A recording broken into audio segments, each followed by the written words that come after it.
안녕하세요. 저는 캐나다 이민 17년 차입니다. 오늘은 돈 이야기이기도 하고 감사 이야기이기도 하고 어쩌면 비교에 지친 이민자들의 이야기일 수도 있습니다. 저는 처음부터 이렇게 맞벌이로 살았던 건 아닙니다. 아들이 어렸을 때는 외벌이였어요. 한 사람 월급으로 집세 내고 생활비 내고 아이를 키우고 자동차 유지하고 보험료 내고 공과금 내고 나면 통장에는 정말 남는 게 없었습니다. 한국에 계신 부모님께 손 벌릴 수도 없었고 누군가에게 기댈 수도 없었어요. 그냥 버텼습니다. 그 시절 제 입버릇이 하나 있었어요. 이번 달만 잘 넘기자. 그 말이 한 달이 되고 1년이 되고 몇 년이 되더군요. 다행인 시간이 흘러 아들도 컸고 저희도 맞벌이를 하게 되면서 예전보다는 형편이 나아졌습니다. 그렇다고 해서 갑자기 부자가 된 건 아니죠. 여전히 밴쿠버에서 산다는 건 쉽지 않습니다. 이곳에서 살아보신 분들은 아실 거예요.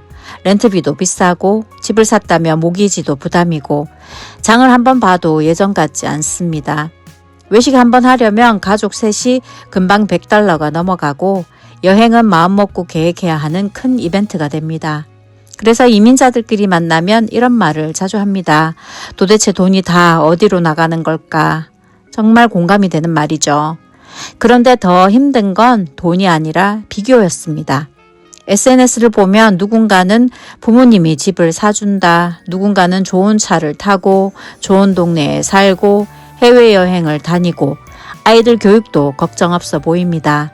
반면 나는 아침부터 저녁까지 일해도 집 한 채 마련하기 어렵고 휴가 한번 가려면 몇 달 전부터 계산기를 두드려야 합니다. 그럴 때면 솔직히 억울했습니다. 왜 누구는 출발선이 다를까? 왜 누구는 부모의 도움으로 쉽게 시작하고 나는 모든 걸 처음부터 만들어야 할까? 가끔은 부모님을 원망하는 마음도 스쳐 지나갔습니다. 나도 조금만 더 좋은 환경에서 태어났다면. 하지만 어느 순간 깨달았습니다. 그 생각을 계속하면 결국 제 삶은 하나도 나아지지 않는다는 것을요. 비교는 끝이 없습니다.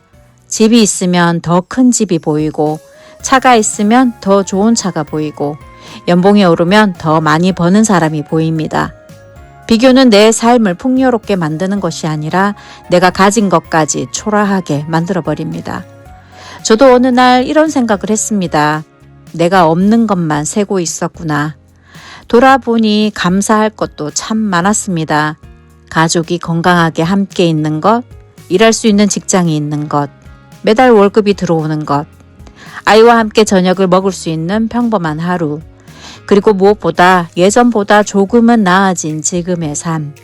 그래서 저는 월급을 받으면 가장 먼저 하는 일이 있습니다. 11조를 드리는 것입니다. 많은 분들이 물어봅니다. 넉넉해서 하는 것 아니냐? 아닙니다. 오히려 넉넉하지 않기 때문에 합니다. 감사하기 때문에 합니다. 사실 외벌이 시절에는 11조를 온전히 드리는 것이 너무 어려웠습니다. 생활비가 부족한 달도 있었고 가끔은 작은 헌금만 드릴 때도 있었죠. 그때는 솔직히 마음도 무거웠습니다. 하지만 지금 돌아보면 그 시절조차 하나님께서 저희 가족을 여기까지 인도하셨다는 생각이 듭니다. 그래서 지금 제가 드리는 10분의 1은 돈의 의미보다 감사의 표현입니다. 내 힘만으로 여기까지 온 것이 아니다. 그 고백에 더 가깝습니다. 어떤 분은 교회를 다니지 않을 수도 있습니다. 11조에 동의하지 않을 수도 있죠. 그것도 충분히 존중합니다. 오늘은 제가 드리고 싶은 이야기는 11조를 해야 된다는 얘기가 절대 아닙니다. 감사를 잃지 않았으면 좋겠다는 이야기입니다. 이민 생활은 생각보다 외로워요. 아플 때 대신 와줄 부모님도 멀리 계시고 아이를 맡길 가족도 없고 힘들다고 하소연할 친구도 많지 않습니다. 그래서 더 쉽게 지치고 더 쉽게 비교하게 됩니다. 하지만 그럴수록 내 삶의 작은 행복을 발견하는 연습이 필요한 것 같아요. 아이와 웃으며 먹는 저녁 한 끼, 퇴근 후 마시는 따뜻한 커피 한 잔, 주말에 가족과 걷는 공원 산책, 창문 너머로 보이는 밴쿠버의 맑은 하늘, 그런 순간들이 쌓여 삶이 됩니다. 행복은 거대한 이벤트보다 작은 감사에서 시작된다는 걸 저는 조금 늦게 배웠습니다. 저는 지금도 부자는 아닙니다.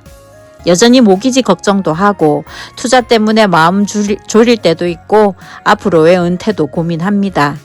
하지만 예전의 저와 비교하면 정말 많이 감사한 삶을 살고 있습니다. 그래서 오늘도 월급을 받으면 가장 먼저 감사의 마음을 담아 10분의 1을 떼어놓습니다. 누군가는 그 돈이 아깝다고 말할 수도 있어요. 하지만 저에게는 가장 먼저 하나님께 감사드리는 방법입니다. 그리고 신기하게도 그렇게 살아오면서 돈보다 더 중요한 것을 얻었습니다. 비교해서 조금씩 자유로워지는 마음, 없는 것보다 있는 것을 바라보는 시선, 그리고 어떤 상황에서도 감사할 이유를 찾으려는 습관입니다. 혹시 지금 이 영상을 보고 있는 분이 있다면 남의 인생을 보며 내 인생을 평가하지 않았으면 좋겠습니다. 우리는 각자의 속도로 살아가고 있어요. 누군가는 빨리 출발했고 누군가는 늦게 시작했지만 끝까지 걸어갑니다. 중요한 것은 남보다 앞서는 것이 아니라 어제 나보다 조금 더 감사하며 사는 것 아닐까 싶습니다. 오늘도 묵묵히 일터로 향하는 모든 이민자분들 진심으로 응원합니다.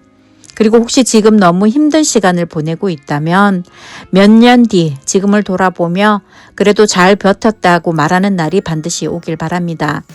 비교는 우리를 지치게 하지만 감사는 우리를 다시 일으켜 세웁니다.